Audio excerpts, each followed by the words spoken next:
Welcome to our next video in the series on condensed matter theory. In this video I want to talk about tight binding models where we have more than one orbital per site.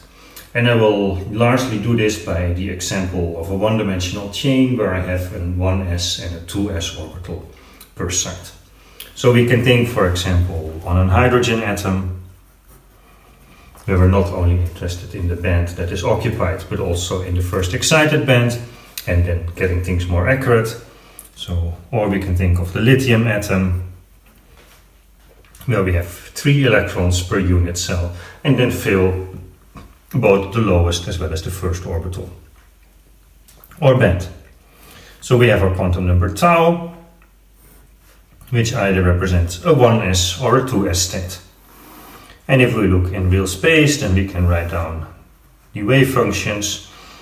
And the 1s wave function is an exponential decaying function, and the 2s is an exponential decaying function times an additional polynomial, such that we get a node in there. Now when we make a tight binding Hamiltonian, we can look at the matrix elements, how you can move from one side to another and calculate those, and then do the Fourier transform to get the tight binding Hamiltonian. And the first matrix element that we have to look at is the on-site energy. And epsilon 1s is the 1s wave function centered around the origin with the 1s wave function. And the same is true for epsilon 2s, which is omega 2s h omega 2s.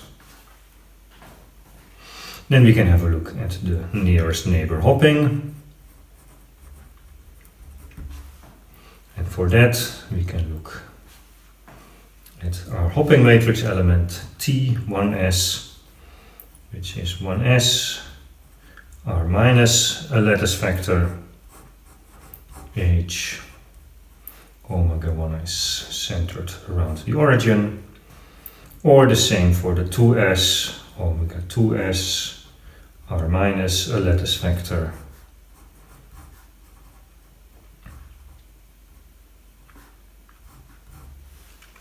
and then we have, of course, also a hopping matrix element where you can hop from 1s to a 2s electron.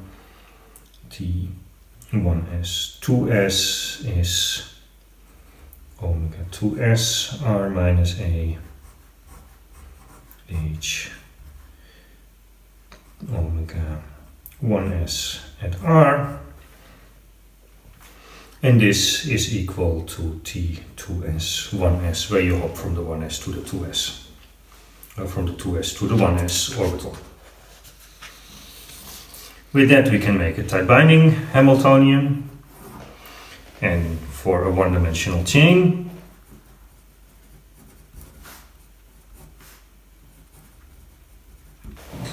we can write our Hamiltonian as a sum over all lattice sites, where we have the on-site energy and counting if we have an electron or not.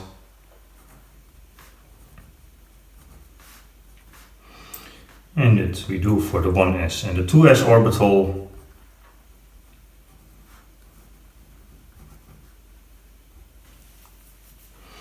Then we have the hopping for the 1s orbital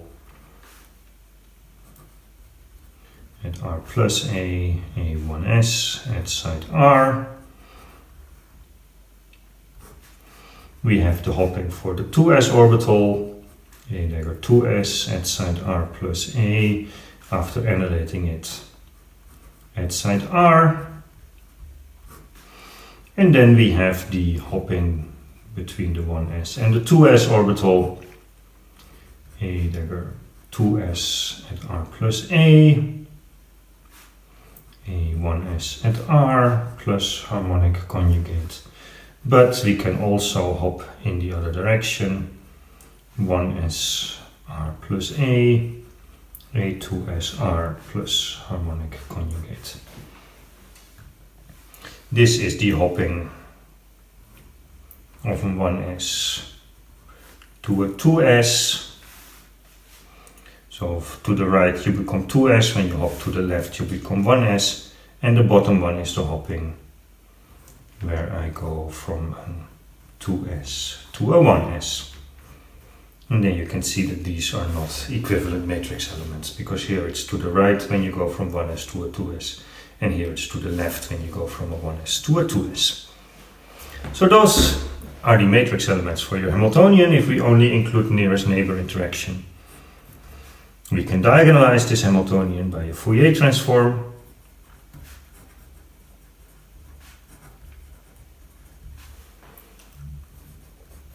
So we insert the 1s as a function of position as a Fourier transform of the creation in K-space or crystal momentum space.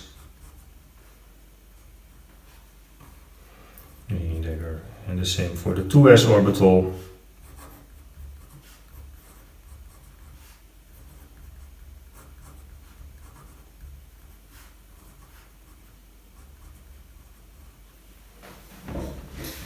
And if we do that, we end up with a Hamiltonian that is now not fully diagonal. It's only diagonal in momentum space, but not between the orbitals, where we have a dispersion for the 1s orbital,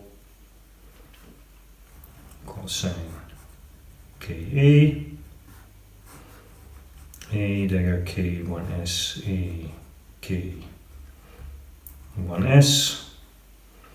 We have a dispersion for the 2s orbital,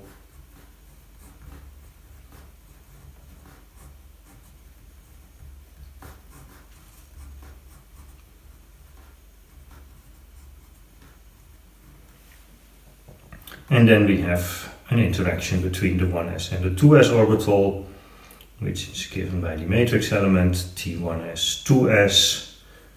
We have the cosine Ka coming from the plus A that we have where we create and annihilate at different sites after the Fourier transform.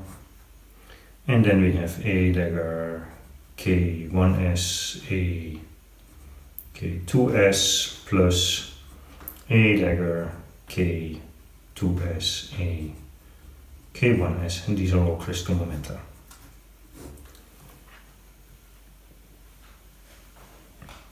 We can write this as a sum over a K-dependent Hamiltonian.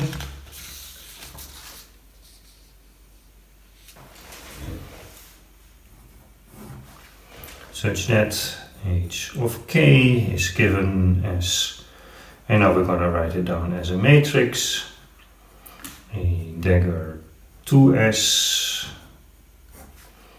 and then our matrix epsilon 1s plus 2t1s cosine Ka, 2t1s 2s cosine Ka, 2t1s 2s cosine Ka for the interaction between the two orbitals, and epsilon 2s plus 2t 2s cosine Ka for the on-site energy of the second.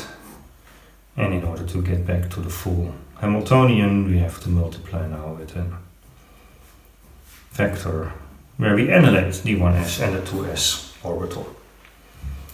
So vector matrix vector is going to give you exactly that product. And now we still have to diagonalize this matrix to find the eigenstates. And this is just a 2x2 matrix.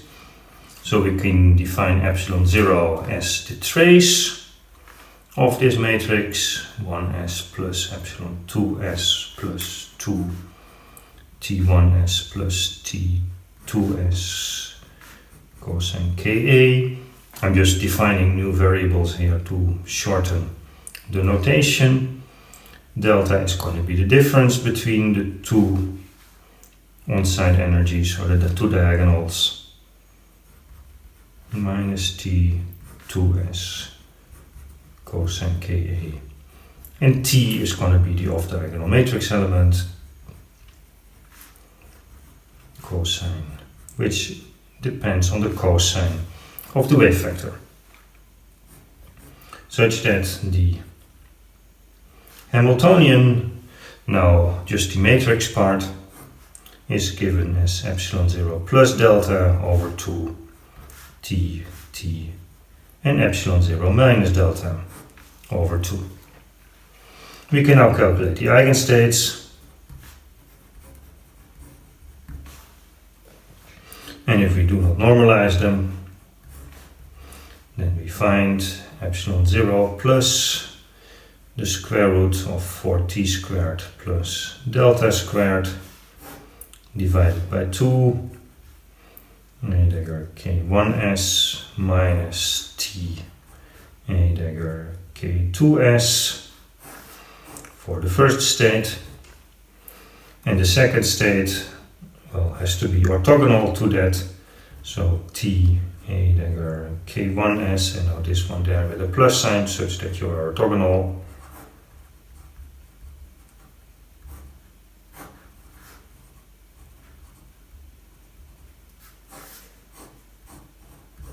Are the two eigenstates that we have, and of course we can always normalize them.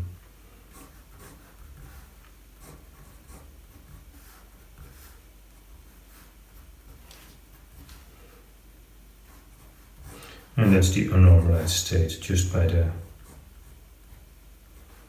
square root of its norm.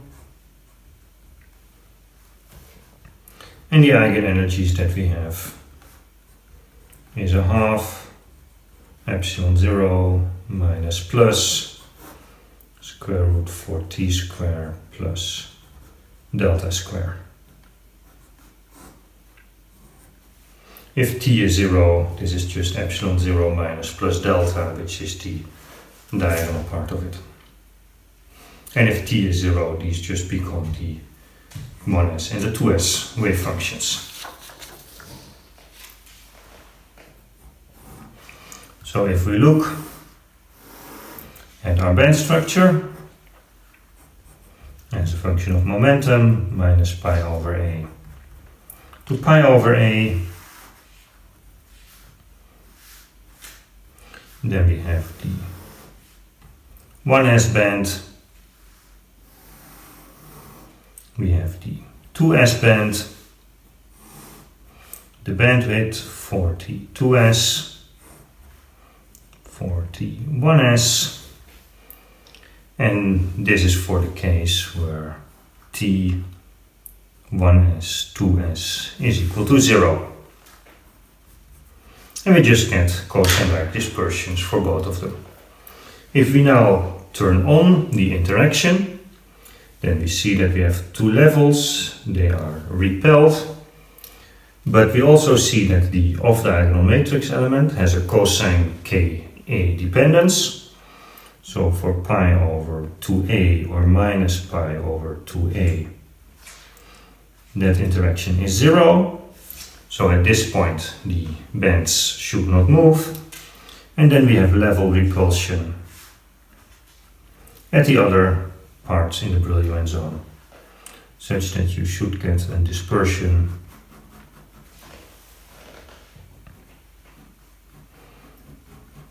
where your bands touch at one point and then move out for the other K points.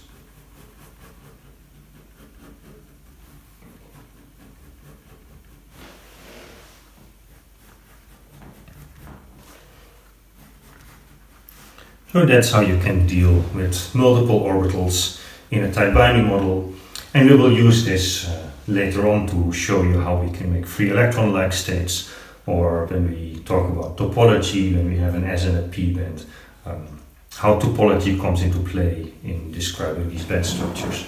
And then you can look at surface states and the effect that this has on the surface of a material, for example. For now, thank you very much for your attention. We see each other in the next video. Stay healthy.